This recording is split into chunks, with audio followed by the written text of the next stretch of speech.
Okay, I'll just show you how to delete a mobile from the Bluetooth audio system in this 2019 VW Amarok. So from any system, it's on sat-nav at the moment.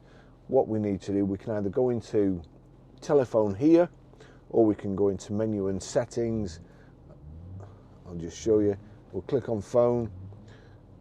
That's trying to connect to a phone.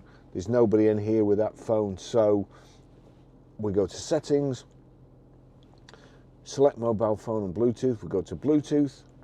Then you've got, if you're having trouble pairing a mobile at all, just do exactly the same thing. Make sure there's a tick in that Bluetooth.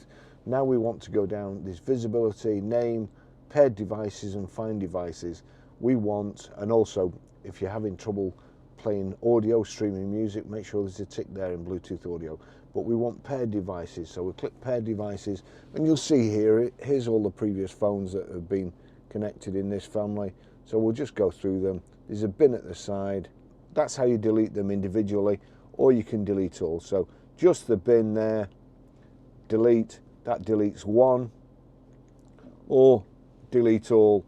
Do you really want to delete all paired devices? Delete. That's it, they've all gone. That's how to do that.